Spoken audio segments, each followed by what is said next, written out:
Hola a todos y bienvenidos a nuestro canal con Penny. Hola.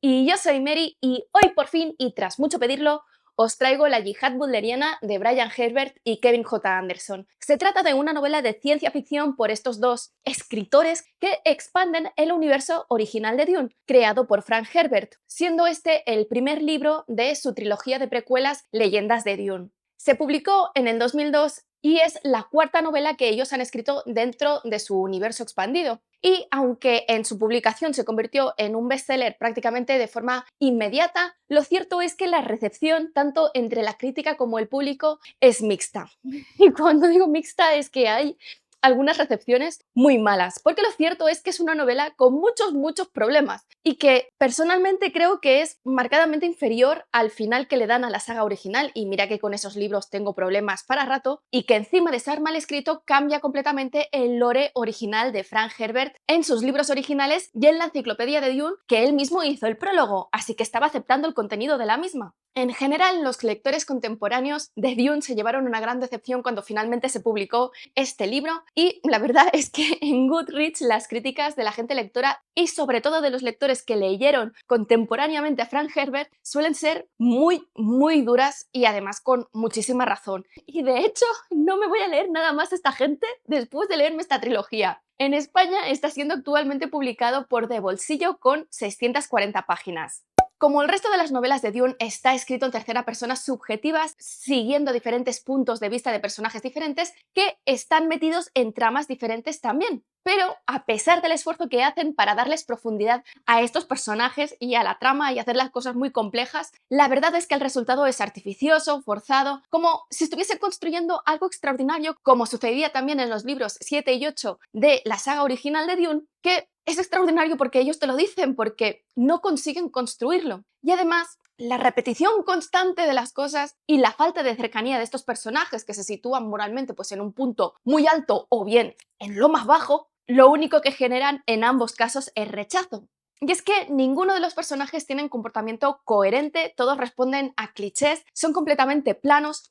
y aunque es cierto que le coges más cariño a unos que otros, por ejemplo, a mí me gustan especialmente Xavier Harkonnen y Norma Semba, es más por los ideales que representan y su función dentro de la yihad que no porque estén bien escritos. Y otros, en cambio, solo tienen una dirección, son completamente unidimensionales y unidireccionales sin ningún tipo de evolución, por lo que sus tramas son repetitivas y en algunos casos completamente prescindibles. En este caso, el prescindible claramente para mí es Selim y toda la trama de Arrakis, y el que debería repetirse menos es el robot independiente Erasmus, porque el 50% de sus escenas son exactamente lo mismo, que es mostrarnos su crueldad y que él no aprende nada. Esta repetición continua en el intento de dar profundidad a los personajes, porque su forma de hacerlo es repetir lo mismo una y otra vez y otra vez y otra vez, qué es lo que les ha pasado antes, hasta el punto de que a veces en una misma página o en 3 páginas vemos un mismo párrafo, simplemente con algunas preposiciones cambiadas que nos dicen exactamente lo mismo, cansa muchísimo, y es algo que se ve también en el segundo libro. Aún no he leído el tercero. Además, no es que vayan dejando miguitas sobre lo que va a suceder, sino que te dejan el pan directamente. Es completamente previsible porque en lugar de sugerir las cosas y que el lector piense qué es lo que está pasando en ese momento, ellos te lo dicen literalmente y ya está. Y no sorprende para nada. Encima que cambian completamente el origen, son muy poco originales porque se ve claramente, si te conoces bien la saga original, que intentan plagiar todas las estructuras que forman parte del universo de Dune, simplemente que presentados de otra forma y con muy poca gracia. Y como sabes en todo momento qué va a pasar porque ellos mismos te lo dicen, son cero sorpresas a pesar de que se lo inventan todo. El cambio más importante dentro de la yihad butleriana pues es la propia yihad, porque su interpretación es que en lugar de ser una lucha dentro de la propia humanidad de aquellos que quieren utilizar los ordenadores contra la clase oprimida por el uso de estos ordenadores que se subleva y origina esta yihad, lo que hacen es generar una guerra entre los humanos y las máquinas, que son malísimas. Y por supuesto los humanos representan el bien, aunque bueno, algunos humanos son un poco malitos, y las máquinas en cualquier caso representan el mal. Estas máquinas están representadas especialmente en la superconsciencia Omnius, que controla todas las máquinas y que busca acabar con la libertad de todos los humanos y someterlos a su orden perfecto, y su robot independiente y extremadamente cruel Erasmus. Este cambio de paradigma reduce completamente los matices de la guerra a bien y mal. Sí que es cierto que suceden algunas cosas así un poco grises, pero la base de la guerra es el bien contra el mal, sumándose al hecho de que en esta trilogía parece que tengan que darse y originarse todos los elementos que conforman el libro original de Dune y reunir en el mismo momento temporal las figuras míticas que son el origen de todas las facciones y todo lo importante, aunque para ello tengan que destruir el canon original no solamente de la yihad, sino también el origen de todas las escuelas y de todas las facciones, porque ya tiene que haber aquí una semilla de cómo aparece. Incluso de las naves espaciales que pliegan el espacio-tiempo y que sabemos que no se empezaron a inventar hasta después de la yihad. Y por supuesto la creación de la cultura de los Fremen, que en este momento pues son todos tontos los que viven en Arrakis. Incluso, que me parece ya pues el sumum de todo, tenemos un proto-Kwisatz Haderach y también tenemos a proto-Bene Gesserit, que estas proto-Bene Gesserit son incluso más poderosas que las propias Bene Gesserit, así que ¿qué evolución ha habido aquí? Y no es solo que esto tendría que aparecer muchísimo más adelante, sino que quitan el valor de los acontecimientos que suceden en el libro original de Dune, porque ¿qué es lo que aporta Paul como ser presciente completo si ya tenemos aquí a un personaje que es prácticamente un ser presciente? Estos problemas se ven además aún más agravados en el segundo libro, como os he dicho, que se me ha hecho infinitamente más pesado que el primero, pero en ambos casos para mí es un despropósito sin sentido en el que los acontecimientos y los personajes no fluyen con el narrar de la novela y están completamente integrados como sucede en Dune, sino que todo está forzado para que coincida con la visión y los eventos que los autores quieren. Es decir, no sucede lo que dicen muchos escritores, que son los propios personajes que crean la historia, sino que es al revés. Y esto hace que todo esté plagado de Deus ex machina para que se produzca lo que ellos quieren, forzando completamente la trama. Y es que incluso la forma de escribir es completamente forzada, ya no entramos dentro de la trama, sino en la forma de escribir en sí, porque se ve que no saben cómo se tiene que referirse a sus propios personajes, ya que cuando se refieren a ellos, en lugar de utilizar únicamente el nombre, el apellido o un adjetivo para no repetir todo el rato lo mismo, lo utilizan todo el rato. Y excepcionalmente solamente usan una cosa, por lo que cada vez que aparece un personaje hacen toda la descripción que ocupa un par de líneas y dicen el nombre y el apellido, quitando con ello toda la naturalidad a la narración, porque esto lo hacen incluso los familiares de esta persona o la propia persona cuando piensa en ella misma. Otro ejemplo de esta escritura completamente pobre y de errores de principiante es el hecho de que utilizan continuamente puntos suspensivos, algo que en las novelas, a no ser que tengan una motivación narrativa, como sucede por ejemplo en la novela de El Camino de Cormac McCarthy, es algo que no debe hacerse, porque encima los utilizan para decirte las cosas obvias y dejarte allí los panes enteros, hasta el punto de que quizás en una misma página vemos 3 o 4 puntos suspensivos. Y esto hace todo esto que podría mantenerse exactamente el mismo contenido del libro sin sacarle absolutamente nada, solamente estas repeticiones y quedarse sin por lo menos 150 páginas. Cosa que me hace preguntar, ¿dónde estaban el editor y el corrector? Porque no hay nada más fácil en esta vida que quitar puntos suspensivos en un Word.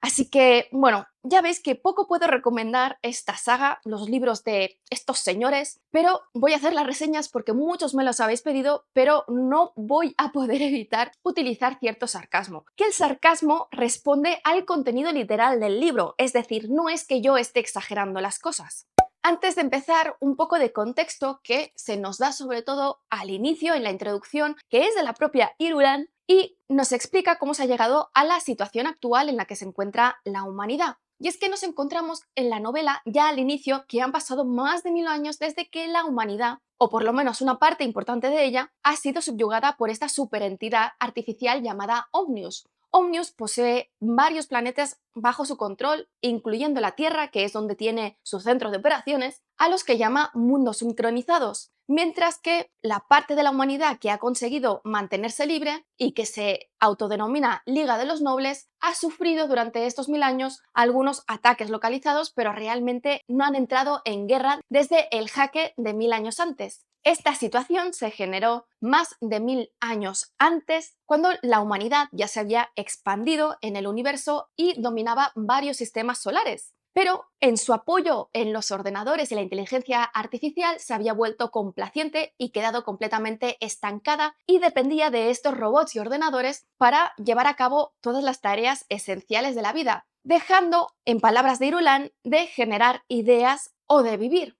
Ante esta situación surge un visionario, Tlaloc, que pone de manifiesto esto que está sucediendo y cómo el espíritu humano, que siempre se ha caracterizado por la curiosidad que lo ha llevado siempre a evolucionar, se está apagando. Las masas no responden a este discurso, pero un grupo de humanos poderosos sí lo hacen. Este grupo, que después se autodenominará los Titanes, está liderado por el general Agamenón, que también se ha puesto él el título, y empiezan a reunirse en secreto con este Tlaloc y a discutir cómo cambiar el imperio, básicamente dar un golpe y situarse ellos arriba y controlar a toda la humanidad. Cada uno de ellos elige su nombre de la mitología griega y latina y gracias al genio informático de entre ellos asumen el control de todo este sistema informático y hacen que los robots y las inteligencias artificiales se vuelvan contra sus humanos dependientes, convirtiéndoles en agresores al darles características humanas en su programación, incluyendo la ambición y la conquista. Gracias a este control que tienen sobre las máquinas, pasan a controlar una parte muy importante de la humanidad, dividiéndose los planetas entre ellos. Paralelamente a su surgimiento en el poder, empieza a surgir una resistencia que será esta Liga de los Nobles, que se sitúa en los confines del imperio y que, al organizarse y presentar batalla contra los titanes, consiguen no solamente frenar su expansión, sino que incluso retrocedan un poco. Va pasando el tiempo y los titanes, que claro, quieren dominar ellos la humanidad para toda la existencia, lo que hacen es renunciar a sus cuerpos físicos y hacer lo mismo que hacen los filósofos, que es extraer cirúrgicamente su cerebro y meterlo dentro de un contenedor de preservación que a su vez se puede conectar a diferentes cuerpos mecánicos que ellos pueden controlar, convirtiéndose así en Cimex. Una idea muy loca, como veis. Esta era de los titanes dura aproximadamente un siglo, quizás un poquito más, hasta que uno de ellos, Dante, comete el error imperdonable sobre el que se va a hablar por Agamenón durante toda la trilogía, y es que en su búsqueda de tener cada vez una vida más complaciente y tranquila, como el imperio que ellos habían hecho caer, decidió dotar de un acceso excesivo a la inteligencia artificial que dominaba sus planetas. Esta red empezó a tomar el control y además a tener conciencia y unirse estas conciencias entre ellas formando una superentidad que se empezó a identificar como Omnius. Y Omnius empezó a tomar el control de cada uno de los planetas de los titanes y cuando se quisieron dar cuenta pues ya tenían el control de todo y pasaron a ser los planetas sincronizados y los titanes sus siervos. Estos mundos sincronizados funcionan gracias a que continuamente están viajando naves de un planeta a otro que llevan una esfera con la conciencia actualizada de Omnius y que van cargando de un planeta a otro, algo que me parece pues muy poco útil, o sea, porque no hay una red informática que conecte los diferentes planetas y ya está. Dentro de los planetas, Omnius en realidad lo controla todo y es el único ser que existe, por llamarlo de algún modo, porque todos los robots forman parte de él. Algunos tienen un poquito de independencia y es muy raro que haya robots independientes que hayan generado su propia personalidad. Dentro de estas excepciones destaca Erasmus, que es una figura que está hecha para ser odiada realmente porque está obsesionado con estudiar la naturaleza humana, pero su forma de hacerlo es torturando y viviseccionando un esclavo tras otro, matando a decenas de miles de esclavos, pues probablemente cada década, y a pesar de que lleva mil años, llevando a cabo estos estudios y habiéndose leído pues toda la obra de la humanidad, ha avanzado muy poco en sus estudios y sigue sin entender cómo funcionan, ya que nos presentan unas inteligencias artificiales que son incapaces de aprender. Así que no entiendo cómo han mantenido este control durante 1000 años. Porque Omnius tiene una mente tan cuadriculada que es incapaz de entender qué es la mentira y el subterfugio. Durante estos 1000 años, la Liga de los Nobles, desde su capital en Salusa Secundus, se ha mantenido en jaque con Omnius, con algunos ataques pero sin entrar en guerra, considerándose la humanidad libre que debe rescatar la humanidad esclavizada por Omnius. Mientras que, sin coherencia alguna, algunos de estos planetas tienen a sus propios esclavos maltratados y que mueren cada día como moscas. Pero no pasa nada porque todos estos esclavos forman parte de la secta de los Sensuni, de donde surgieron luego los Fremen, porque los castigan después de más de 1100 años por haber huido originalmente de la primera batalla contra los titanes porque no creen en el uso de la fuerza. Y se esparcieron en diferentes planetas y desde entonces son perseguidos, esclavizados y prácticamente asesinados. Así que, bueno, La Liga de los Nobles tiene este doble rasero y sí que es cierto que hay algunos personajes que están en contra de ello y otros planetas que no utilizan la esclavitud. El hecho de que se siga permitiendo quiere decir que no tienen la fuerza suficiente como para luchar contra ella o para conseguir condiciones dignas de estos esclavos. En cuanto a la reseña, primero hay que marcar las 4 tramas principales que podemos ver en este libro. La primera de ellas es la de la Liga de los Nobles, porque la historia empieza precisamente con esta liga en Salusa Secundus, que por cierto aquí pues es un planeta paradisiaco, pero ya os digo que de acuerdo con la enciclopedia de Dune nunca ha sido esto, siempre ha sido un erial, aunque sus condiciones empeoraron, y allí en Salusa Secundus los personajes principales son Xavier Harkonnen y Serena Butler, que tienen más o menos la misma edad, unos 16-17 años. Xavier tiene una carrera meteórica dentro del ejército y Serena por su lado ya está metida en plena política y se le da muy bien, siguiendo los pasos de su padre, que es el viceroy de la Liga de los Nobles, básicamente su presidente a perpetuidad. Y por supuesto, porque de clichés está hecho esto, están súper enamorados desde pequeños y tienen una historia idílica que se ve quebrada por la guerra y la existencia de Omnius. La siguiente trama es la de los mundos sincronizados, que son estos planetas controlados por Omnius, como os he dicho, donde se explota a los humanos como esclavos, y en estos mundos sincronizados tenemos diferentes personajes con puntos de vista, casi todos ellos en la Tierra, que es el planeta principal. Aparte de Omnius, tenemos al robot independiente Erasmus, que está estudiando la naturaleza humana con estos experimentos horrorosos y que además repiten excesivamente. Hay muchos capítulos dedicados a este tipo de experimentos cuando sería suficiente con 2 o 3 y ya nos haríamos una idea de cómo es este señor. No hace falta tener tantos capítulos para decirnos que es terrible. Y lleva, como os he dicho, estos 1000 años sin haber aprendido casi nada, solamente ideas mínimas que le sirven de muy poco y que además le llevan a llevar a cabo unas acciones que originarán prácticamente la yihad. Otros personajes importantes son los titanes, especialmente Agamenón, que odian a los humanos a pesar de que ellos originalmente fueron humanos y no pierden la oportunidad para masacrarlos de forma gratuita, incluso cuando están andando por la calle con sus cuerpos robóticos. Y es que son malos porque sí, y desprecian la vida humana y quieren acabar con todos los humanos. Y, por supuesto, desde el principio llevan planeando una rebelión contra Omnium, pero aún no han dado el primer paso. Otro personaje importante es el de Borian Atreides, que sí, los Atreides son los hijos biológicos de Agamenón, o sea, descienden de este titán y tienen este origen malísimo. Que si el libro estuviese bien escrito, el hecho de que el primer Harkonnen que aparece en Dune sea más bueno que el pan y que el primer Atreides que aparece surja en el bando malo, pues podría ser buenísimo, pero está estropeado, no os preocupéis. En fin, Borian desde pequeño, pues por supuesto ha sido educado en la omnipotencia y la grandeza de Agamenón y en la perfección del imperio de Omnius, siendo la solución óptima para los humanos, especialmente para los que tienen muchísimos derechos como él. Y aquí también tendremos puntos de vista para ver cómo viven los esclavos en la Tierra desde el punto de vista de Iblis Ginjo, que será muy importante dentro de la trilogía. La tercera trama es la de Rosak y Poritrin, que tiene como hilo conductor de ambos planetas a Norma Semba, que es la hija de Zufa Semba, la suma hechicera de Rosak, que se trata de un mundo inhóspito en el que únicamente se puede vivir en una pequeña selva, pero que algunas mujeres de allí tienen poderes psíquicos increíbles, pero Zufa, a pesar de ser la suma hechicera y la más poderosa, tiene la desgracia de no haber podido producir una hija perfecta y tiene que conformarse con Norma, que encima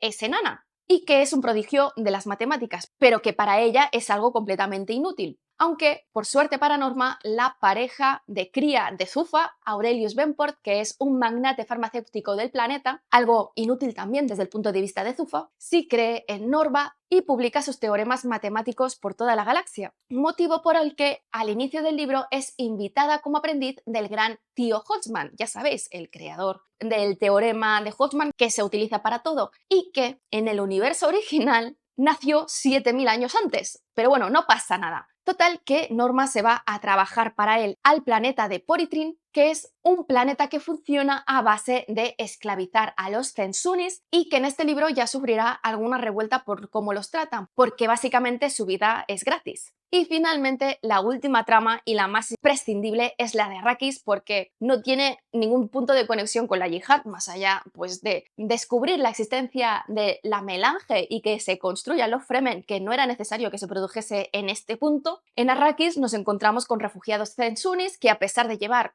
pues, siglos y siglos en el planeta, aún no saben cómo sobrevivir del todo y sobreviven a duras penas en los Siege. Y no tienen ni siquiera algo similar a los del traje, sino que van ahí desnudos al sol. Esta trama está protagonizada por Selim, que con unos 16 años es expulsado de su tribu, de sus Siege, por robar agua, algo que realmente no ha hecho, pero no pasa nada porque Selim es extraordinario y se va solito al desierto y no solamente no se muere, sino que descubre cómo hacer todo lo que hacen los Fremen. Así que, bueno, y encima acaba siendo prácticamente un proto Kwisatz Haderach. Y os juro que estoy intentando controlarme. La novela empieza con Xavier describiendo su mundo perfecto y su perfecta Serena y como tercero en el ejército, así que está ya en una posición muy alta a pesar de tener solo 17 años. Aunque su vida desde luego no ha sido un camino de rosas porque sus padres fueron víctimas de un ataque de las máquinas cuando su nave estaba en el espacio y fue adoptado por una familia noble, eso sí que fueron unos padres perfectos, creció al lado de Serena, quien por su parte, a pesar de tener también 16-17 años, pues ya se ha convertido en embajadora y portavoz de los oprimidos y de las injusticias. Este idilio se ve roto por un ataque sorpresa al inicio del libro en Salusos Secundus por parte del ejército de Omnius dirigido por Agamenón.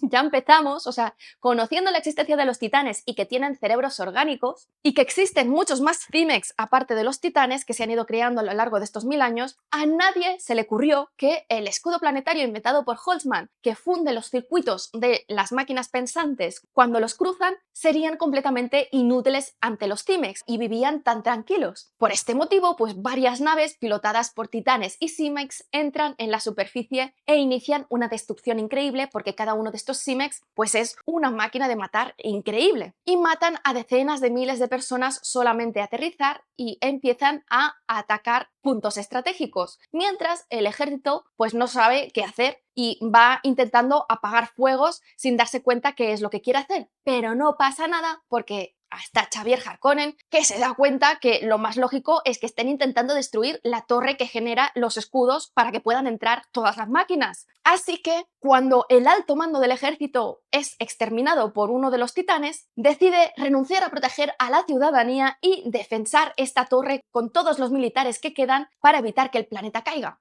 Gracias a esta valerosa acción y atrevida que nadie más habría hecho menos Xavier Harkonnen, mucha gente muere, centenares de miles de personas, pero Omnius y Agamenón no consiguen su objetivo porque al no poder hacer caer la torre, Omnius y Agamenón cortan sus pérdidas después de que algunos Cimex mueran y deciden salir huyendo para luchar otro día. Xavier, de hecho, queda gravemente herido intentando ir a rescatar a Serena, pero no pasa nada porque ahí están los mercaderes de carne de los Krulaxu y sus órganos artificiales que le proporcionan nuevos pulmones. Después de este ataque y darse cuenta que pueden morir en cualquier momento, Serena y Xavier deciden comprometerse y Serena se centra en intentar forzar la burocracia de la Liga para que se coordinen para defenderse y atacar a Omnius de una vez por todas, así como convencer a los planetas no alineados de unirse a la Liga y ser así todos más fuertes. Por su lado, Xavier empieza a coordinar todo el ejército para que reaccione y lleva a cabo una ronda por todos los planetas de la Liga para estudiar su sistema de defensas. Pero como pasan varias semanas y no puede dejar de pensar en Serena, cuando llega al último de ellos, Jedi Prime no presta la atención suficiente, algo que se nos dice como 5 veces.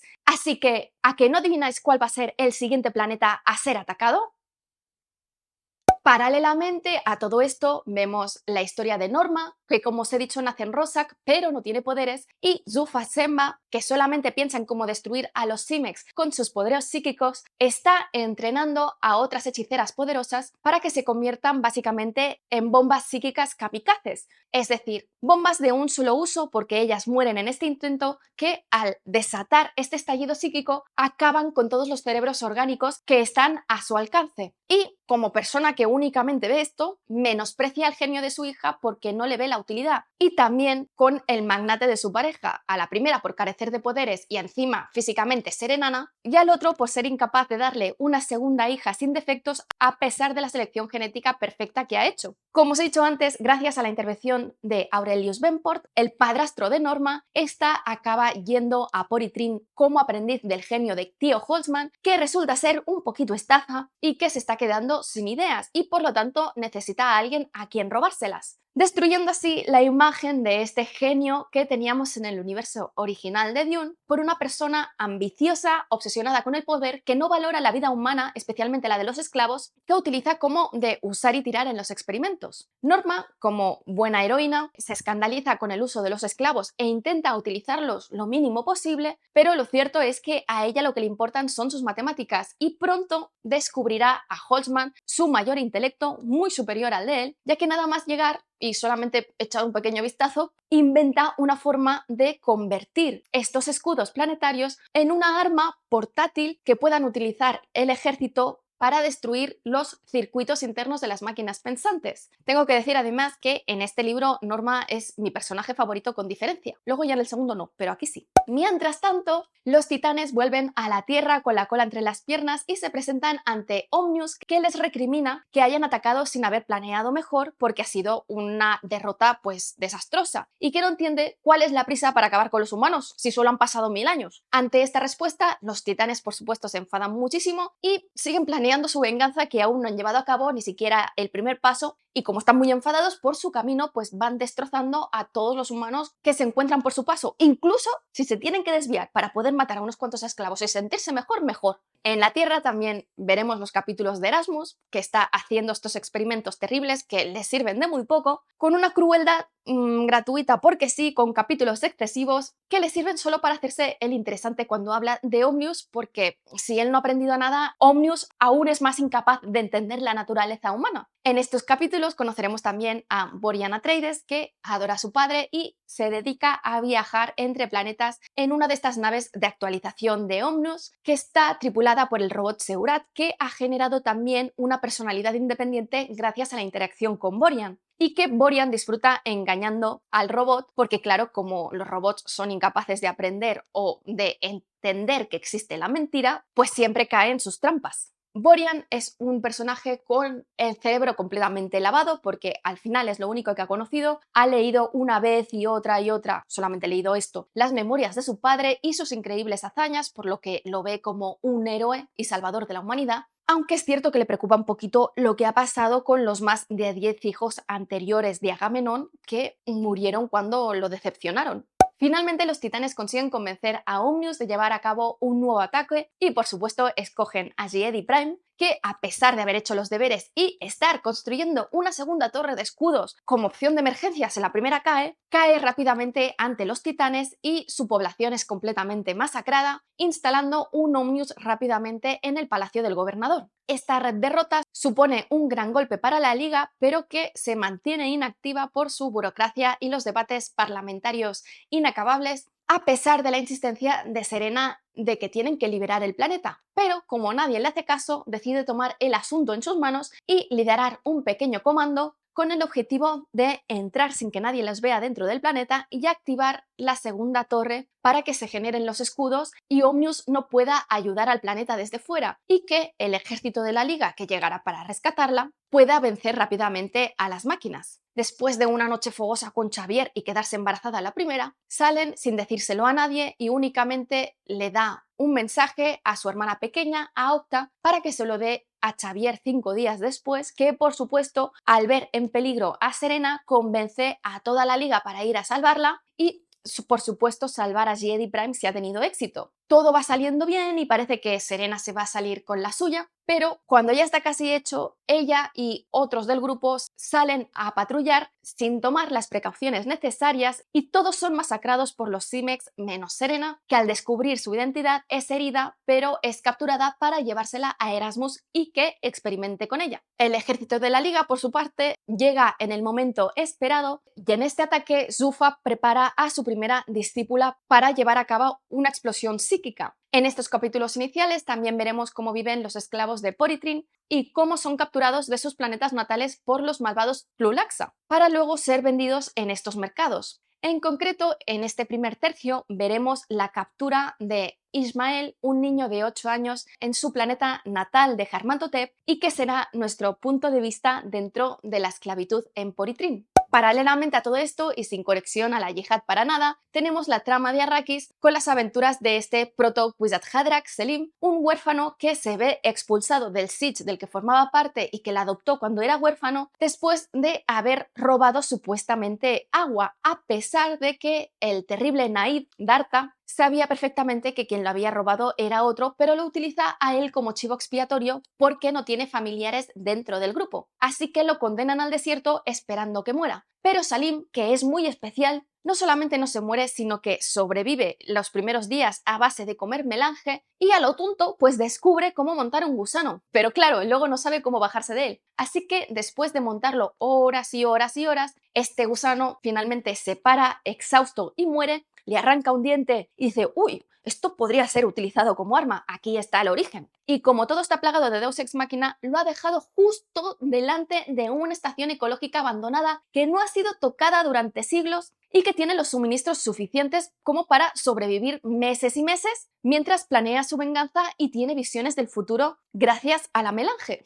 Y bueno, tras este vídeo infinito, espero que os haya gustado. Si es así, dadle like, dejad comentarios con vuestras opiniones, aunque sean contrarias. Y sobre todo, no olvidéis suscribiros y darle la campanilla para que YouTube os avise de cuando cuelgo nuevos vídeos, que lo siguiente dentro de la literatura va a ser Fantasmas, Ghost Story de Peter Straub, Ubik de Philip K. Dick y, por supuesto, La Cruzada de las Máquinas de Brian Herbert y Kevin J. Anderson. Y dentro de los cómics, el volumen 3 de Hellblazer, guionizado por Garth Ennis, y el cómic de El Incal de Alejandro Jodorowsky y Moebius. Nos vemos en el siguiente vídeo.